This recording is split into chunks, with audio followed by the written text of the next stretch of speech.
ನಮಸ್ತೆ. ಇವತ್ತು ಮಧ್ಯಾಹ್ನದಿಂದ ವ್ಲಾಗನ್ನು ಸ್ಟಾರ್ಟ್ ಮಾಡ್ತಾ ಇದ್ದೀನಿ. ಈವ್ನಿಂಗ್ ಸ್ನ್ಯಾಕ್ಸ್ಗೆ ಅಂತ ಹೇಳ್ಬಿಟ್ಟು ವೆಜ್ ಮೋಮೋಸ್ನ ಮಾಡ್ತಾಯಿದ್ದೀನಿ. ಮೋಮೋಸ್ ಮಾಡಲಿಕ್ಕೆ ಮೊದಲಿಗೆ ಮೈದಾ ಹಿಟ್ಟನ್ನು ನಾದ್ಕೊಳ್ತಾ ಇದ್ದೀನಿ. 1 ಕಪ್ ಮೈದಾ ಹಿಟ್ಟನ್ನು ತೊಗೊಂಡು ಅದಕ್ಕೆ ಸ್ವಲ್ಪ ಉಪ್ಪನ್ನು ಹಾಕಿ ನಂತರ ಸ್ವಲ್ಪ ನೀರನ್ನು ಹಾಕಿ ಕಲಸಿ ಮಿಕ್ಸ್ ಮಾಡಿಕೊಂಡು ಚೆನ್ನಾಗಿ ಮೆತ್ತಗೆ ನಾದಿಡಬೇಕು. ಒಂದು ಕಾಟನ್ ಬಟ್ಟೆಯನ್ನು ನೀರಲ್ಲಿ ಎದ್ದು ಮುಚ್ಚಿಡಬೇಕು. ಒಂದು ಅರ್ಧ ಗಂಟೆ ಫ್ರಿಜ್ನಲ್ಲಿ ಇಡಬೇಕು. ಫ್ರಿಜ್ನಲ್ಲಿ ಅರ್ಧ ಗಂಟೆ ನೆನೆಯಕ್ಕೆ ಇಟ್ಕೊಂಡು ಒಂದು ಕಡೆ ಸ್ಟಫಿಂಗ್ನ ರೆಡಿ ಮಾಡ್ಕೊಳ್ತಾ ಇದ್ದೀನಿ. ಮೊದಲಿಗೆ 1 ಕಪ್ನಷ್ಟು ಈರುಳ್ಳಿ ಮತ್ತು 1 ಕಪ್ನಷ್ಟು ತುರಿದಿರುವಂಥ ಕ್ಯಾರೆಟ್, ಹಾಗೆ 1 ಕಪ್ನಷ್ಟು ಸಬ್ಬಸಿಗೆ ಸೊಪ್ಪನ್ನ ಹಾಕಬೇಕು. ತುಂಬಾ ಚೆನ್ನಾಗಿರ್ತದೆ. ಸಬ್ಬಸಿಗೆ ಸೊಪ್ಪು ಹಾಕಿದರೆ ಫ್ಲೇವರ್ ಮಾತ್ರ ತುಂಬಾ ಚೆನ್ನಾಗುತ್ತೆ.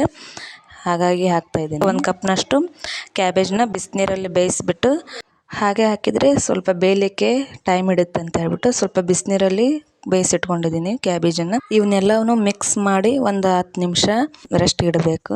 ಅನಂತರ ಹಿಟ್ಟನ್ನು ಕೂಡ ನಾದ್ಕೊಳ್ತಾ ಇದ್ದೀನಿ.